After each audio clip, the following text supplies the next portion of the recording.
Así que mi querido Manuel, bienvenido. El tiempo es tuyo. Hola, hola. Dios les bendiga y les guarde. Es para mí realmente un privilegio y un placer acompañarles en esta ocasión en que nos reunimos como familias en Cristo Jesús con el propósito de crecer en la gracia de nuestro Padre Celestial. Y el día de hoy entonces, nosotros queremos explorar un tema que desea comprender la razón fundamental por la cual nosotros como familias adoramos a Dios. ¿Por qué razón le adoramos? ¿Cuál es la razón por la cual Dios es digno de nuestra adoración? ¿Cuál es la razón por la cual Dios es digno de que usted y yo, con nuestras esposas, esposos, hijos, hijas, familiares, nosotros nos reunamos en un altar familiar para rendirle culto a Dios? ¿Cuál es la razón por la cual nosotros debemos hacer eso? A ver, quiero comenzar contándoles una historia. Y luego de esta historia vamos a orar para que Dios nos dé sabiduría.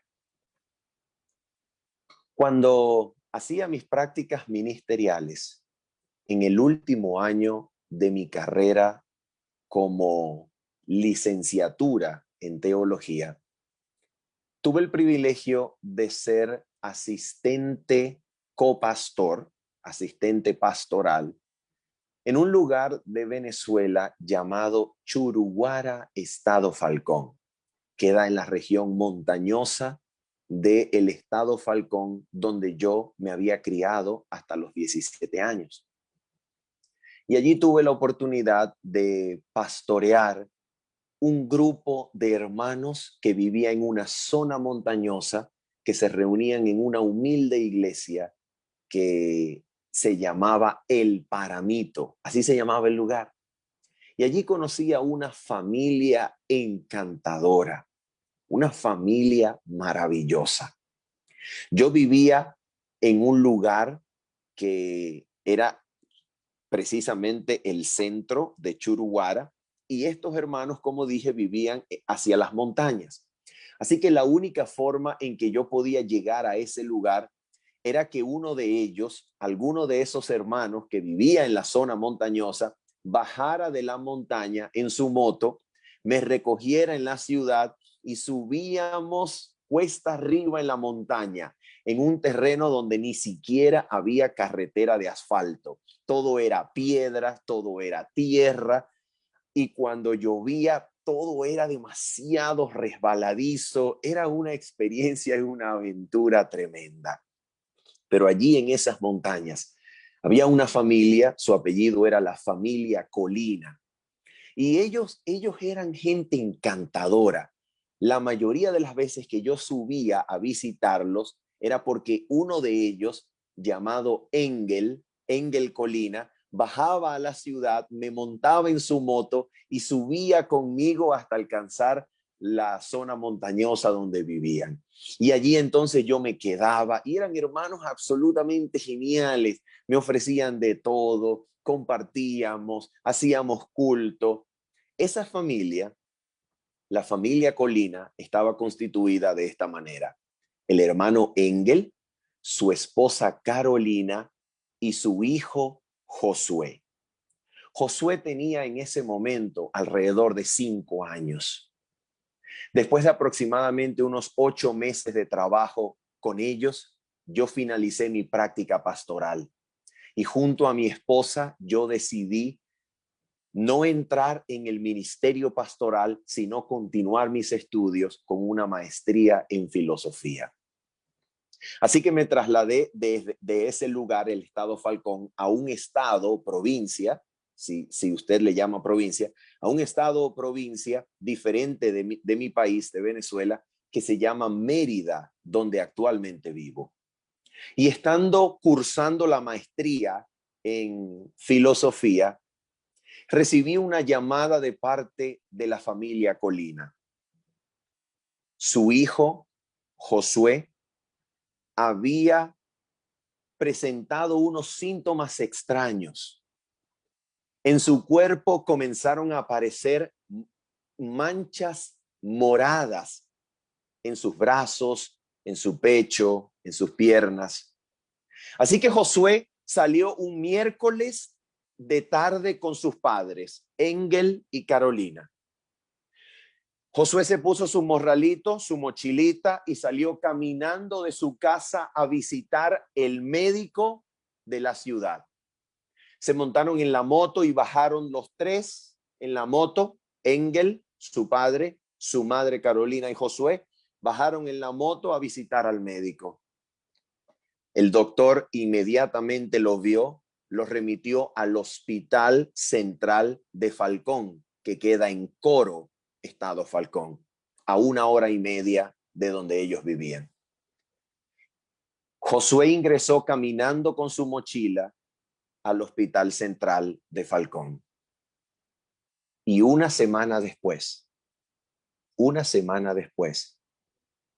cuando recibí la llamada de ellos, me pedían auxilio, que por favor buscara una ambulancia urgente, porque Josué iba a ser trasladado en avioneta de emergencia desde Coro, Falcón, hasta Mérida, donde vivo, porque había sido diagnosticado con leucemia mieloide en fase terminal.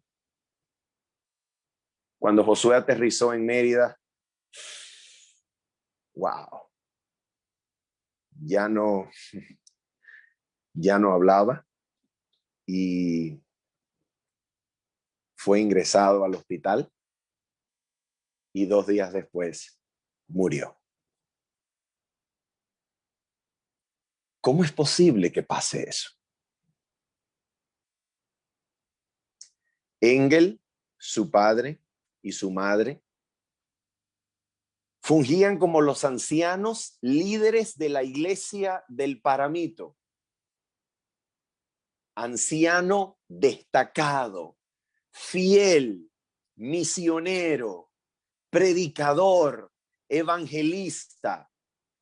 Tanto así que cuando había necesidad de hacer bautismos y yo no podía bautizar porque no era pastor ordenado, quien bautizaba era él, el hermano Engel, el anciano de ese lugar. Y la pregunta es, ¿cómo es posible que Dios permita que a una familia consagrada a él le suceda algo tan terrible como perder a un hijo en menos de una semana de ser diagnosticado con los síntomas de leucemia mieloide? ¿Cómo es posible que esas cosas pasen? Y cuando esas cosas pasan, queridos amigos, entonces es necesario formularnos la pregunta fundamental. ¿Por qué razón adoramos a Dios? ¿Por qué lo adoramos? Vamos a orar. Nuestro Padre Celestial, queremos ahora abrir tu palabra. Y al abrir tu palabra queremos encontrar respuesta a esta importante pregunta. Queremos que tu palabra nos muestre por qué razón, Señor, eres digno de adoración. Te pedimos, Señor, que ilumines nuestros ojos, ilumines nuestras mentes y nos muestres la verdad en tu palabra. En el nombre de Jesús. Amén. Querida familia, si usted y yo adoramos a Dios para que Dios nos proteja de las cosas malas, si usted y yo adoramos a Dios para que Dios nos mantenga el trabajo, si usted y yo adoramos a Dios para que Dios nos dé sustento, comida, casa, hogar y esas cosas, Si usted y yo adoramos a Dios para que Dios nos proteja de la enfermedad, de la muerte, de las tragedias, si usted y yo adoramos a Dios para que Dios nos cuide y nos dé cosas buenas, permítame decirle que usted y yo adoramos exactamente como los paganos adoraban a sus dioses. Porque los paganos, cuando tenían una necesidad, cuando querían que su cosecha floreciera, cuando querían que su cosecha y su actividad agrícola fuese productiva, cuando querían que su ganado estuviese saludable, los paganos llevaban ofrendas a sus ídolos y sacrificaban a sus ídolos para que sus ídolos le dieran lluvia a su tiempo y buenas cosechas. ¿Por qué razón los paganos adoraban a Dios o a sus dioses? Los paganos adoraban a sus dioses, a sus ídolos, para tener de sus ídolos buenas cosas. ¿Por qué razón usted y yo debemos adorar a Dios? Yo quiero invitarle a que usted me acompañe a abrir la Biblia en Efesios capítulo número 3. Efesios capítulo número 3. Vamos a leerlo. Efesios capítulo número 3. Y allí vamos a leer uno de los versículos más hermosos de esta epístola. Se encuentra en el versículo número 14 y dice la escritura así. Efesios capítulo número 3, versículo 14. Por esta causa, dice el apóstol Pablo, por esta causa doblo mis rodillas ante el Padre de nuestro Señor Jesucristo, de quien toma nombre toda familia en los cielos y en la tierra, para que os dé conforme a las riquezas de su gloria el ser fortalecidos con poder en el hombre interior por su espíritu, para que habite Cristo por la fe en vuestros corazones, a fin de que arraigados y cimentados en amor, seáis plenamente capaces de comprender con todos los santos cuál es o cuál sea la anchura, la longitud, la profundidad y la altura, y de conocer el amor de Cristo que excede a todo conocimiento, para que seáis llenos de toda la plenitud de Dios. Aquí hay algo maravilloso que este texto nos dice.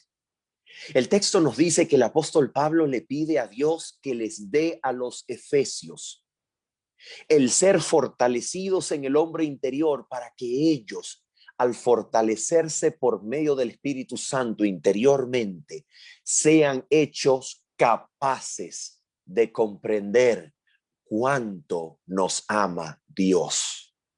En otras palabras, el apóstol Pablo le pide a Dios que los efesios sean fortalecidos por el Espíritu para comprender lo que es de otra manera imposible comprender, para comprender cuánto nos ama Dios, para comprender la profundidad de ese amor, su longitud, su anchura, y de conocer el amor de Cristo que sobrepasa todo conocimiento.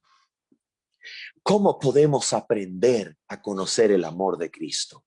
¿Cómo podemos aprender lo que Cristo es para nosotros desde antes de la fundación del mundo? ¿Cómo podemos aprender eso? Yo quiero invitarles a que ustedes me acompañen al libro de Génesis. Y vamos a abrir la Biblia en Génesis capítulo número 2. Génesis capítulo número 2. Y vamos a leer desde el versículo número 7. Génesis capítulo número 2, versículo 7. La escritura dice lo siguiente. Dice así. Entonces Jehová Dios formó al hombre del polvo de la tierra y sopló en su nariz aliento de vida, y fue el hombre un ser viviente. Quiero hacerles una pregunta retórica, pero es una pregunta didáctica que intenta mostrarnos algo sumamente importante. La pregunta es la siguiente: ¿dónde estaba Adán? O mejor dicho, ¿dónde estaba el hombre antes de ser creado? ¿Dónde estaba Adán antes de ser creado? ¿Dónde estaba? Nota esto. Para la filosofía griega, que es el fundamento del conocimiento y el sistema especulativo occidental, para la filosofía griega, el ser humano, antes de existir en la faz de la tierra, primero existe como alma incorpórea, extracorpórea, sin cuerpo.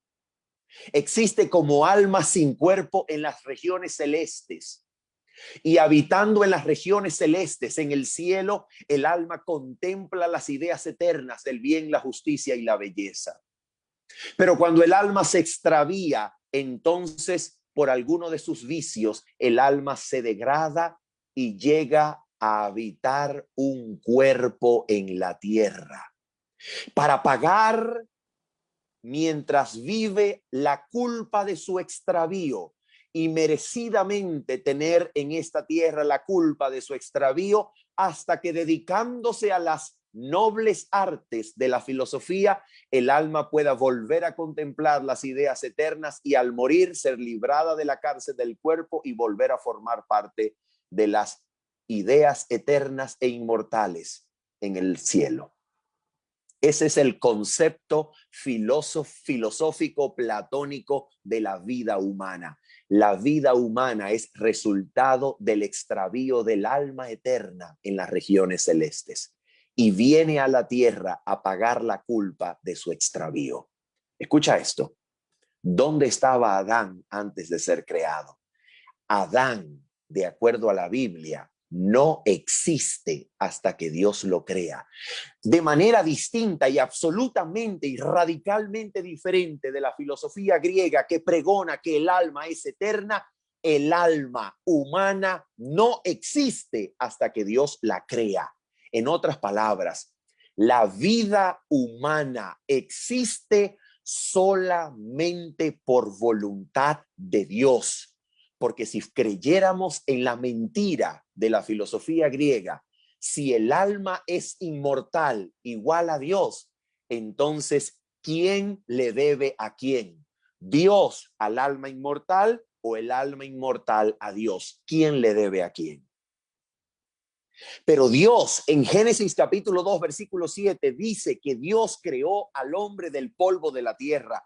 El hombre no existe ni tiene derecho a la vida antes de existir, porque lo que no existe no tiene derecho a ser, no tiene derecho a existir. El hombre vive y es creado por la sola voluntad y beneplácito de Dios. Dios es el autor de la vida. Sin Dios no hay vida. Y ahora mira esto. Después de crear al ser humano, la Biblia dice en Génesis 2, 8 y 9 lo siguiente. Mira esto. Dice así. Y Jehová, vamos a leer desde el versículo 8. Y Jehová Dios plantó un huerto en Edén.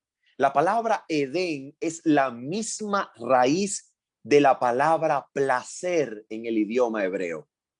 En otras palabras, el jardín de Edén era una cosa placentera, un lugar placentero para vivir. Y mira cómo lo dice la Biblia. Y Jehová Dios plantó un huerto en Edén al oriente y puso allí al hombre que había formado. Y Jehová Dios hizo nacer de la tierra todo árbol. ¿Qué cosa? Todo árbol delicioso a la vista y bueno para comer. ¡Oh, mira qué cosa tan buena! Dios es el autor del verdadero y genuino placer. Dios es el autor de la existencia placentera y agradable a los sentidos. Piensa por un momento esto, piensa un momento lo siguiente. ¿Podía Dios crear la alimentación y nutrición del ser humano por medio de un proceso como se nutren los organismos unicelulares, por ejemplo, que los organismos unicelulares tienen una membrana permeable por un proceso de ósmosis en donde la presión interna, siendo mayor o menor, deja pasar nutrientes del exterior por medio de la membrana permeable, de tal manera que el interior de la célula pueda nutrirse y su núcleo pueda seguir produciendo las mitocondrias y pueda la célula seguir viviendo. ¿Podía Dios crear a los seres humanos para que a través de un proceso de ósmosis el ser humano absorbiera nutrientes del ambiente? Claro que podía. Pero ¿por qué no lo hizo? ¿Por qué hizo la nutrición placentera? ¿Por qué le dio a mi paladar capacidad de probar alimentos diferentes y sabores suculentos? Y entonces cuando nos sentamos a comer un tamal, una hallaca, un pan vegetariano, para no decir que es de otra cosa, ¿verdad? Una cosa vegetariana, y eso sirve demasiado placentero al paladar y nos encanta probar distintos sabores. Oh, qué cosa tan deliciosa, la vida agradable de los sentidos, ¿verdad que sí? ¿Quién es el autor de eso? Es Dios. ¿Podía Dios crear la reproducción humana de tal manera que no experimentara ningún tipo de placer? De tal manera que la reproducción humana fuese como la de los organismos unicelulares que se dividen a través de un proceso llamado mitosis celular y la célula se divide en dos y ya se reprodujo. ¿Se imagina usted eso, que yo de repente comience a dividirme? Oh, ¿podía Dios hacer eso? Claro que podía, pero ¿por qué no lo hizo? ¿Por qué creó seres humanos cuyos miembros reproductores experimentan placer sensorial cuando se produce el acto de la reproducción? ¿Por qué razón? Oh, escucha, porque Dios te creó para vivir una vida agradable y placentera. Dios es el autor del genuino placer. ¿Podía Dios hacernos indiferentes a los detalles, a los colores?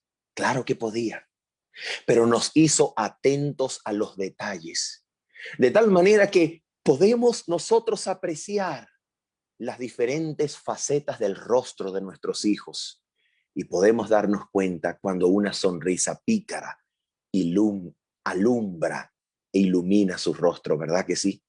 Y entonces sentimos ganas de abrazar a nuestros hijos y le damos un abrazo y un apretón, y al darle el abrazo parece que las baterías del alma se recargan y se llenan de amor. ¿Verdad que sí? Dios nos hizo para eso, Dios nos hizo para eso. Ahora mira esto, mira lo que va a pasar. Esa vida placentera, agradable que Dios le había dado al hombre en el jardín del Edén, ahora llega el enemigo de Dios, Satanás. Y en Génesis 3 le dice así al ser humano. Versículo 1, Génesis 3, versículo 1. Mira lo que le dice al ser humano. Le dice así: pero la serpiente era astuta más que todos los animales del campo que Jehová Dios había hecho, la cual dijo a la mujer: ¿con que Dios os ha dicho, no comáis de todo árbol del huerto? Mira lo siguiente, Dios en su bondad creó al ser humano para disfrutar de la creación. Dios creó al ser humano para darle una vida agradable, una vida placentera, para que el hombre en su contacto con la realidad del mundo tuviese una vida agradable, placentera. Pero ahora se aparece la serpiente y le dice al ser humano: ¿sabes qué? Yo creo que después de todo Dios no te creó para vivir bien. ¿Sabes qué? Dios no te creó para vivir bien. ¿Sabes por qué? Porque hay un árbol que Dios te ha ocultado. Y si Dios te lo ha ocultado, es porque Él sabe que la verdadera vida se alcanza solamente haciendo lo que Dios prohibió. Dios te creó no para que disfrutes. Dios te creó para que lo sirvas con total ceguera. Dios te creó para que vivas esclavizado a su servicio. Y Él te oculta la verdadera vida, te oculta el verdadero placer, te oculta la verdadera existencia.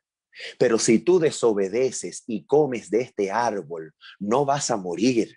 Lo que en realidad va a pasar es que vas a aumentar tu vida y vas a alcanzar una mejor existencia y vas a llegar a ser como Dios, conociendo el bien y el mal como Dios lo conoce, de tal manera que no vas a tener necesidad de nuevo de someterte a Él para saber lo que es el bien y lo que es el mal.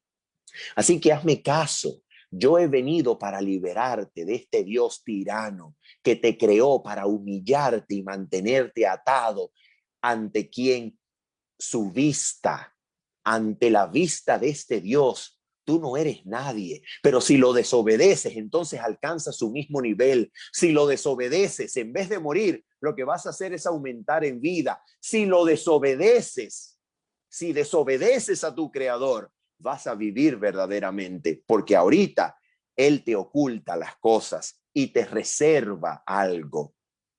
No te creó para disfrutar, no te creó para vivir agradable. Él te creó para mantenerte oculto algo, para reservarte algo. Y si tú haces lo que yo te digo, entonces vas a alcanzar la verdadera vida. Escuchen esto, amigos, hermanos, la mentira de Satanás siempre es la misma. Número uno, primero seduce al humano a pensar que Dios no es muy bueno después de todo. Es decir, sugiere dudas acerca de la bondad de Dios. Y número dos, siempre después de sugerir dudas acerca de la bondad de Dios, número dos, va en contra de la palabra de Dios, sugiriendo que Dios y su palabra, después de todo, no son verdad. Y cuando logra que lo escuches, el enemigo te hace ver lo malo como bueno y lo bueno como malo. Y entonces nota esto, el ser humano que no tenía derecho a la vida porque no existía, sino porque ahora Dios, por su amor, por su misericordia, por su grandísima e infinita gracia, lo creó. No porque tenía derecho a la vida, sino porque Dios lo creó. No porque en algún momento tenía que existir, sino porque Dios lo quiso. Solamente por amor. Y mira, nosotros los padres podemos entender cómo funciona esto. Mira esto, imagínate que yo te diga lo siguiente, imagínate esto. Imagínate que yo te diga que en el año 2017 mi esposa y yo, después de 2 años y medio de casados, nos dimos cuenta que queríamos aumentar nuestras finanzas. Nos dimos cuenta que queríamos aumentar nuestra calidad de sueño. Nos dimos cuenta que queríamos aumentar el romanticismo entre nosotros y nos dimos cuenta que queríamos aumentar nuestro tiempo libre. Y como queríamos aumentar el tiempo libre, el romanticismo entre nosotros, las finanzas familiares y queríamos mejorar la calidad del sueño, decidimos tener un hijo. ¿Te imaginas eso? ¿Verdad que no? ¿Verdad que los esposos no tienen hijos para aumentar el nivel de vida? ¿Verdad que no? ¿Por qué tenemos hijos los esposos? Porque los amamos antes de nacer. Porque antes de que sean, los amamos y los anhelamos. Dios creó al ser humano porque antes de existir, Dios ya nos amaba. Y ahora mira esto. El ser humano que sin derecho a existir fue creado por la sola gracia y amor de Dios, ahora se convierte en un rebelde pecador, rebelado y enemistado contra el Creador de los cielos y la tierra. Y ahora mira esto. El Creador ahora tiene criaturas rebeldes delante de él. Criaturas rebeldes delante de él. Y ahora mira esto. ¿Qué es lo que Dios va a hacer?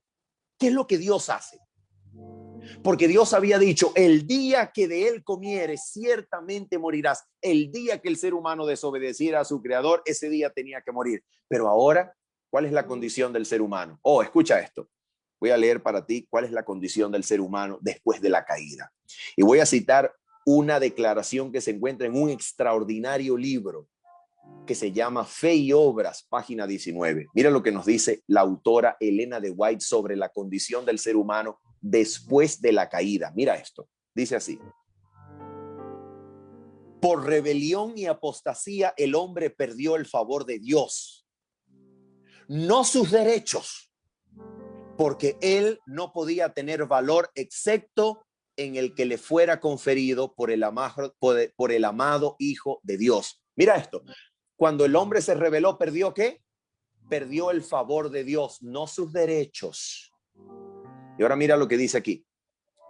Este punto debe ser entendido. El hombre perdió esos privilegios que Dios en su misericordia le presentó como un don gratuito, un tesoro en depósito para ser usado en el avance de su causa y su gloria, para beneficiar a los seres que él había hecho. En el momento cuando la criatura rehusó obedecer las leyes del reino de Dios, en ese momento se volvió desleal al gobierno del Creador y se hizo enteramente indigna de todas las bendiciones con que él la había favorecido. ¿Te das cuenta? Enteramente indigna de todos los favores del Creador. Y mira cómo lo dice. Escucha esto. Dice así. Esta era la situación de la raza humana después de que el hombre, por su transgresión, se divorció de Dios. ¿Cuál era la situación del hombre después del pecado? Mira cuál era la situación. Entonces el hombre ya no tenía más derecho a una bocanada de aire.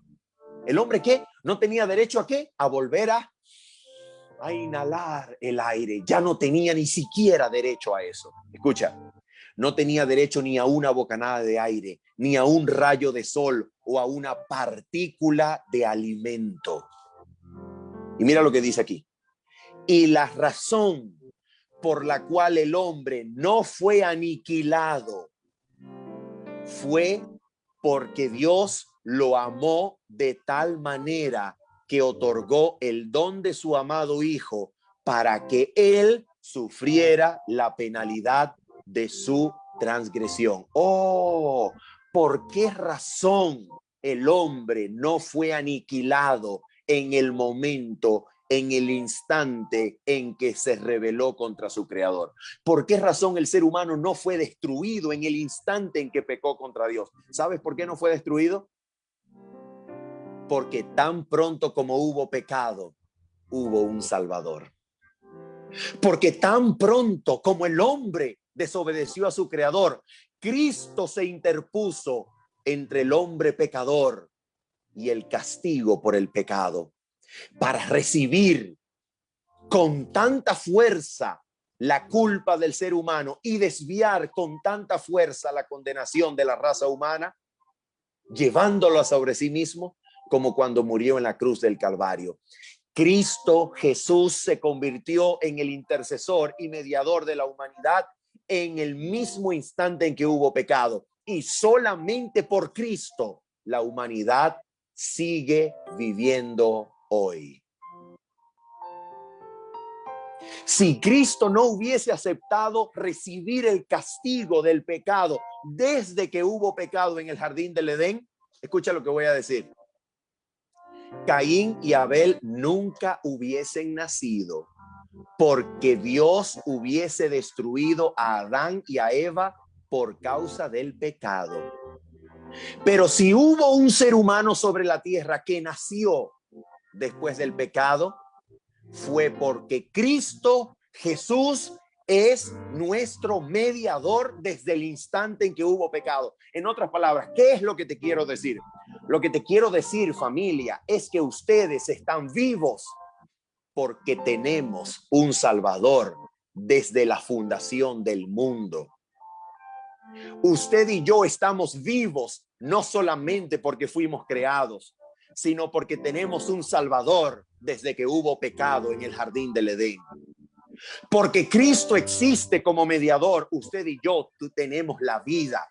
Porque Cristo existe como Salvador, usted y yo vivimos para respirar, para comer, para disfrutar, para abrazar, para reproducirnos, para experimentar placer, para abrazar a nuestros hijos, para comer con nuestros esposos y esposas. Todo lo que somos y tenemos, lo tenemos porque Cristo es nuestro Salvador desde el jardín del Edén. Y mira cómo termina la cita. Oh, esta cita es gloriosa y maravillosa. Mira cómo termina la cita. La cita dice así. Mira lo que dice aquí.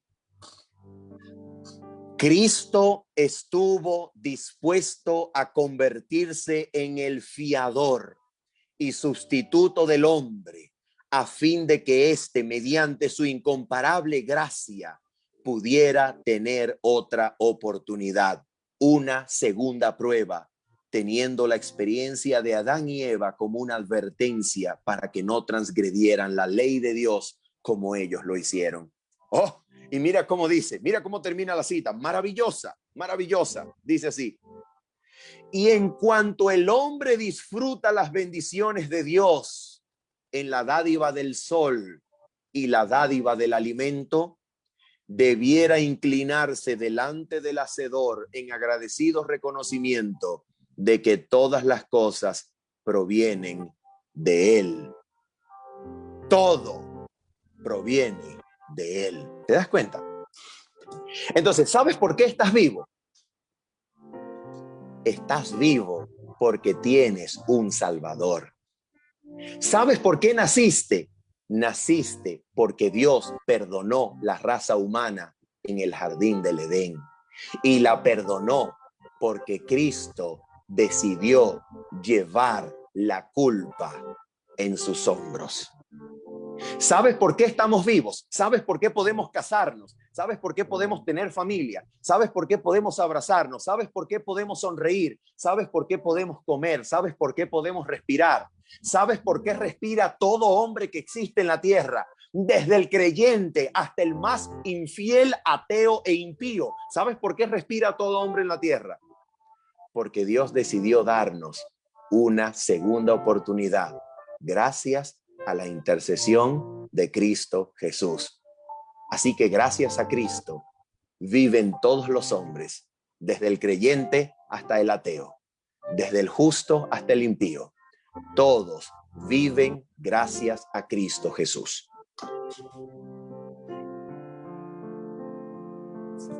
Quiero terminar la historia de Engel y su esposa Carolina.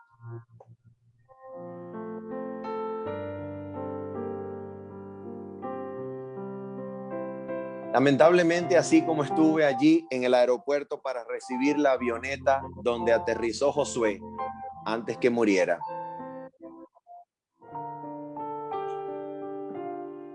me tocó la terrible responsabilidad de ofrecer el último sermón antes que la urna bajara a la tumba.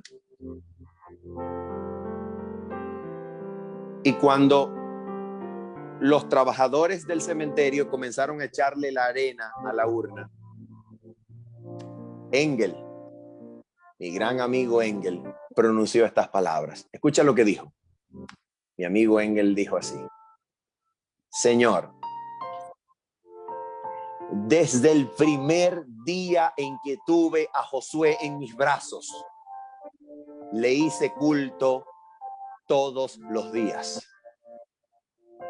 Cumplí mi deber como padre para Josué. Y hoy, Señor, conforme a tu voluntad, te lo entrego para volverlo a recibir de tu parte en el día de la resurrección.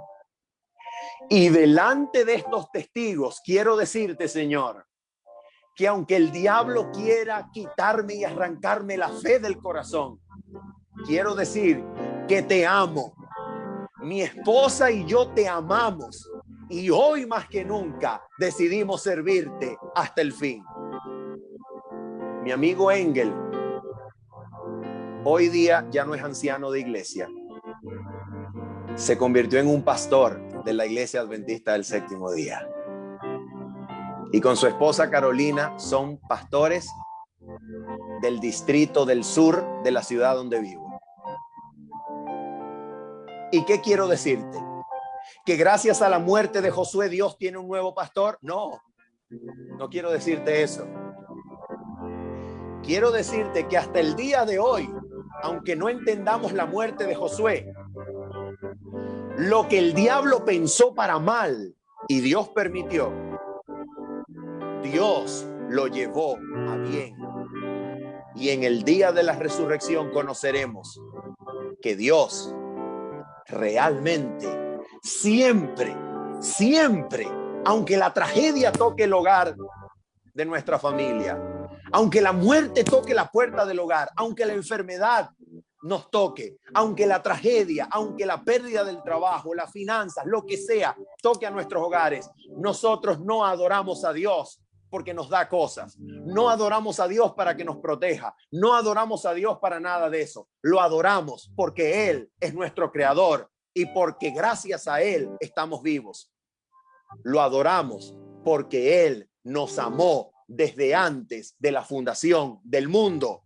Lo adoramos porque Él nos amó primero y porque se ha ganado el amor de nosotros. Lo adoramos porque Él es digno de recibir mi corazón a sus pies y para siempre quiero adorarlo porque vivo gracias a Él. Porque quiero adorarlo y quiero conocerlo para rendirme a sus pies y aferrado a sus rodillas decirle: gracias, gracias por salvarme, gracias por crearme, gracias por ser mi Dios. Te adoraré por los siglos de los siglos. Gracias por traerme a tu casa para adorarte por siempre.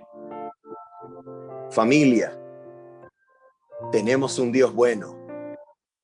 Démosle gracia en adoración por ser nuestro Dios. Démosle gracia. Él lo ha hecho todo. Démosle gracias. Aunque estés pasando por pruebas y dificultades, dale gracias. Aunque tu vida esté dura, dale gracias por la dureza. Como dicen en mi país, aunque la cosa esté dura, dale gracias porque hay cosa. Aunque solamente puedas comer una vez al día, dale gracias porque tienes boca para masticar. Dale gracias, adóralo, adóralo. Porque Cristo Jesús es digno de adoración. Dale gracias, adóralo y adóralo junto a tu familia. Invita a tu esposo, invita a tu esposa, invita a tus hijos y cuéntales la historia de la redención. Cuéntale que estamos vivos gracias a Él. Cuéntale que todo lo que tenemos es gracias a Él. Cuéntale que todo es gracias a Él y adórenlo como familia.